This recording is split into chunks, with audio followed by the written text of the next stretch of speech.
Hi everyone, right, I thought I'd come on and do a little video for you because as soon as your little one turns 2, you all go potty thinking, I've got to get them potty trained, they've got to get on the toilet, we've got to get rid of the nappies. Well, that isn't the case, so I'm going to give you a few little tips. So stop stressing out, okay? They're only 2. Yes, our parents when we were young said we were potty trained at 8 months and walking at a year, and you know, the good old terry toweling nappies and the buckets, that stench, I remember that as a kid, showing my age.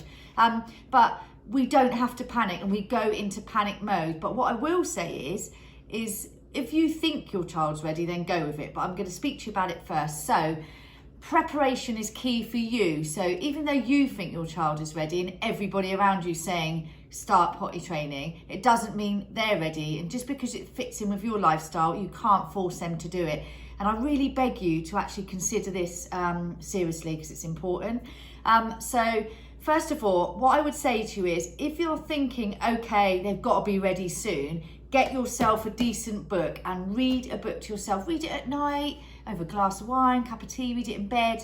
But just read a book, because when I wrote my book, I didn't realise, you know, how much I actually forgot to read books when I was, you know, a young mum with 3 kids.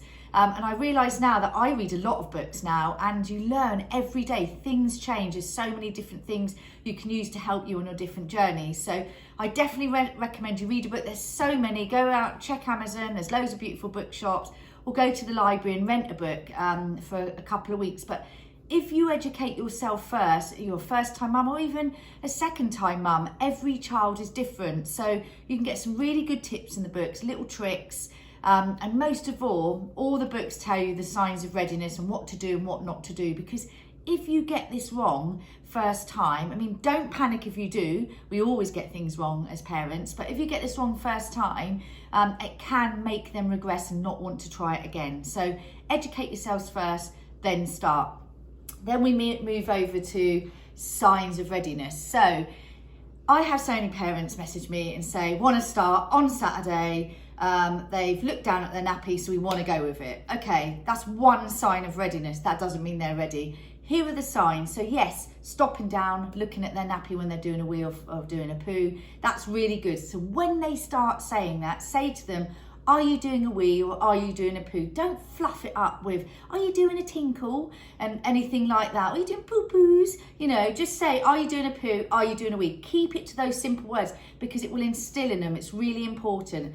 Okay, that's number 1. So that's your 1 sign. Number 2 is they're insisting on getting that stinky, dirty nappy off. That's really good because they're feeling uncomfortable, they're aware of their bodily functions, and they want it off. That's another sign. So that's key number 2. Number 3 is when they can communicate with you is really good. And this is just for able-bodied children, okay? Separate for, obviously, non-verbal children. But for able-bodied children, if they start communicating, it just make it a lot easier because you can say to them, are you doing a wee? Are you doing a poo? Go and sit on the potty or go and sit on the toilet or come with mummy and they can answer you. That really does help and make life easier for everybody around you as well.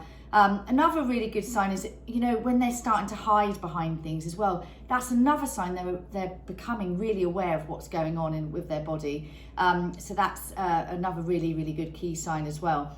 And obviously, if they're saying they want to do a wee or a poo, or they want to sit on a potty or a toilet, even if you don't think they're ready, just have one anyway and let them sit and muck about with it. But if they're, you know, wanting to do it, then that's a really, really, really good sign as well. Okay, so they're the signs of readiness that I can give you, but there's so many things available on websites, in books. Do your research before you start insisting.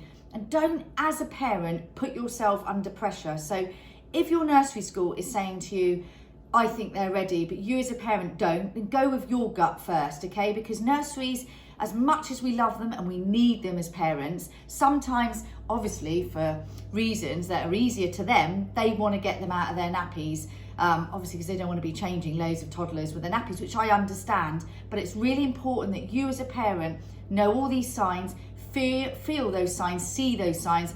You know your child better than anybody else. So listen to you, don't listen to your mum, don't listen to your mother-in-law or your girl next door or your best friend up the road whose child is so perfect and was potty trained so quickly. Listen to you and listen to them. That's the biggest tip I can give you today on this.